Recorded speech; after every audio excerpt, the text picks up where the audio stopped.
నారా భువనేశ్వరి ఒక ముఖ్యమంత్రి కుమార్తె, మరో ముఖ్యమంత్రి భార్య, ఒక మంత్రి తల్లి, ఒక ఎమ్మెల్యే చెల్లి. వెరసి ఆమె ఒక వ్యక్తి కాదు, ఒక శక్తి. పుట్టింది గోల్డెన్ స్పూన్ తో, పెరిగింది ఎన్టీఆర్ ఇంట్లో, చదివింది ప్రముఖ విద్యా సంస్థల్లో, మనువాడింది చంద్రబాబు నాయుడిని. అధికారం ఆమెకు ఇంట్లో ఉన్న సంస్కారమే ఆమెకు అలంకారం. ఎంతో సింపుల్ గా, మరెంతో ఉన్నతంగా ఆలోచించే ఆమె వ్యక్తిత్వం అందరికీ ఆదర్శం. డాబులకు, దర్పాలకు, హంగులకు, ఆర్భాటాలకు పోని ఆమె గుణం మరెందరికో స్ఫూర్తిదాయకం.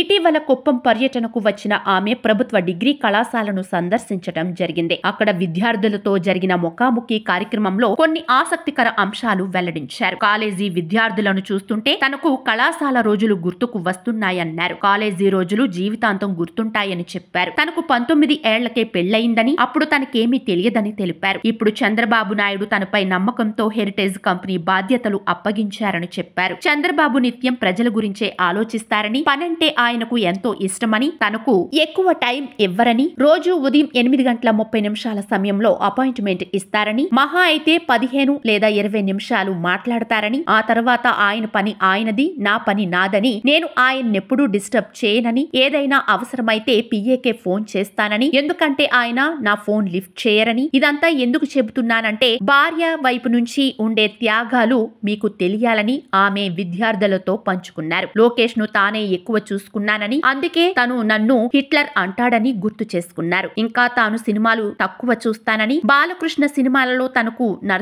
నరసింహనాయుడు, సమరసింహారెడ్డి, అఖండ సినిమాలంటే చాలా ఇష్టమని భువనేశ్వరి చెప్పారు. బాలకృష్ణని అందరూ తనకి తమ్ముడు అని అనుకుంటారని, కానీ ఆయన తనకు అన్నయ్య అని తెలిపారు. తనకంటే 2 ఏళ్లు పెద్దవాడని గుర్తు చేశారు. ఇక చివరిగా విద్యార్థులందరూ తనని ఏదైనా సినిమా డైలాగ్ చెప్పమంటే ఆమె బాలకృష్ణది చూడు ఒకవైపే చూడు అనే డైలాగ్ చెప్పడంతో సభా ప్రాంగణమంతా చప్పట్లతో మారుమ్రోగింది. ఇదే ఆమె ట్రాన్స్పరెన్సీకి, ఉన్నత వ్యక్తిత్వానికి, గొప్పతనానికి నిదర్శనం.